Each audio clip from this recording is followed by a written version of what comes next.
My name is Rodney Stair, and we're here today in the gathering place in Lee Square with Tri Cites Community Television, and we're set on the traditional territories of the Coast Salish peoples. And we're here today in conversation with two wonderful community activists, Morin, who is a volunteer with the Empowerment Program, and Darren Ho, who is the Empowerment Program Coordinator. Thank you so much for joining us today, gentlemen. Thanks, man. So I guess just to start things off, can you tell me a bit about yourself? What led you to become involved with Youth Co, and what sort of drives you to be an activist in your community? Maybe start off with Darren. Sure. So I work for Youth Co, which is Youth Co HIV and Hep C Society. We do a lot of education around HIV and harm reduction. The program that I run is called Empowerment, which is for young gay, bi, queer men.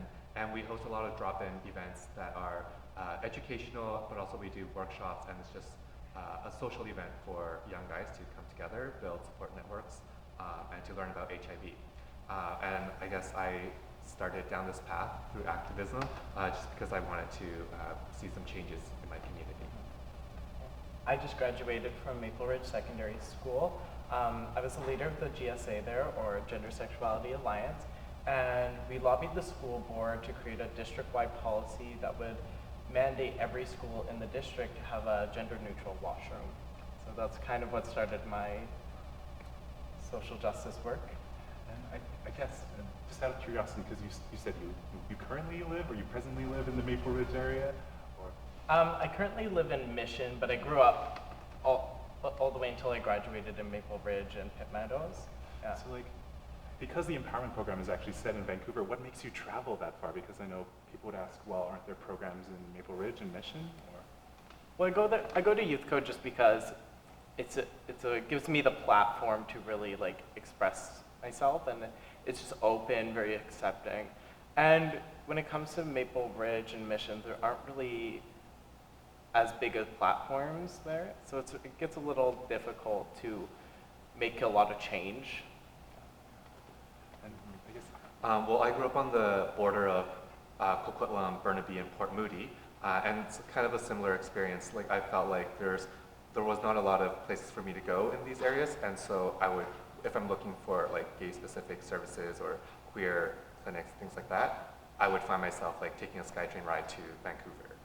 And I guess sort of building off of that, if there aren't a lot of places for you to go and you don't really have access to money or transportation, what are the implications for youth who live in communities that don't have programs like Youth Co or Empowerment? Maybe. It's difficult because without funding and not a lot of visible support in those more rural areas, it's very hard to create a very good foundation to create nonprofits and groups for minorities and queer people. Even just having a strong GSA within a school in Maple Ridge, it's always about membership and getting money and from the administration or the school board, and you feel like you constantly have to prove yourself in those groups. So it's always a challenge, but it's always possible. Yeah, I don't know. I think it's different for a lot of people because I fortunately am so used to taking a SkyTrain ride or transiting from here to Vancouver. I know that for a lot of people, being referred to a clinic out in Vancouver means that we're probably not going to end up going to the clinic just because it's quite far away. I was lucky enough to have a car at a young age and be able to get myself around, but I know that's not the case for a lot of people. And I guess, because you were talking a little bit about Youth Co, and you say you do a lot of work around harm reduction. Just for our viewers at home, can you give us an idea of what harm reduction is and how Youth Co goes about it? Yeah, so harm reduction can mean a lot of things. For us, it can be as simple as going to a high school and talking about using a condom. We've also at Empowerment run an event, a workshop on harm reduction when it comes to drug use. So we have a lot of harm reduction supplies that we give out sometimes, and it's mostly about education. Just to build off of that a little bit, is there a place for emotions? Because I know, as they say, knowledge is half of the battle. Where's the place for emotions in all this? Because oftentimes when we think about sex ed programs, it's all about oh, do you know these infections. You know about these like condoms and everything, but oftentimes that's not enough. So can you just tell me? Yeah, so I think what Youth Code does really well is this model of peer-to-peer. I think when you have like a young person like me or Dylan going to different groups or different communities to talk about like harm reduction, sexual well-being, things like that, the emotional connection with us and the groups that we're trying to do outreach to is just automatically there because we're their peers and people feel safe to talk to us about like more like deeper issues besides just like using a condom. When it comes to the workshops, the way that you make sure that everybody's emotional well-being is ensured is through like the inclusiveness. You want to make sure that everyone's included, you cover all topics, even if it's just a small demographic. You want to make sure you cover it so everyone feels safe during these workshops, and then everyone just feels good. Yeah, and I think that also touches on an important theme that I think I'd like to ask. Darren, sorry, I realize all the questions seem to be, but don't worry, I'll try to focus it towards you as well. But because I know you've been involved with our City of Colors, and I know that like representation is something that's very important to you, and I'm sure very important to you as well, someone who comes from outside of Vancouver. Can you tell us a bit, what is it about having peer-run organizations, well, you've answered a little bit, that is important? Is it trust? Because I know sometimes, especially when you're talking about your activism, the feeling of always having to prove yourself. Do you feel like if you're among your peers, you don't always have to fight for legitimacy? Maybe. Yeah, it's just easier when you're talking to your peers. Like when you have to explain yourself or explain your community to older generations, it becomes a little difficult. There's almost like a social barrier because they didn't grow up with it. We live it constantly. So it's just about finding the common understanding. Yeah. With our City of Colors, it was a campaign and nonprofit organization around like raising the visibility of LGBTQ people from different cultural communities. So representation, like in that work, was really important because it also, while doing the work, it made me feel like I'm not being tokenized as I'm talking about what it means to be Chinese and gay. Because for me, it would just be like as a peer, I'm talking about what it's like being Chinese and gay. Like no one is asking me to do it, and I'm not being tokenized. So I feel like that has a lot to do with like what it means to be involved in representation work. So I know there's been a phrase that's been thrown around a lot. It's called it gets better. For you, just knowing your like history of activism and like the resources that you gained over the years, what do you think is required? What sort of resources, what sort of programs are necessary for it to get better? Because oftentimes people are like, oh, well, you're in film, you're in this and that, and they assume that, well, you don't really have any other hurdles to overcome, but maybe.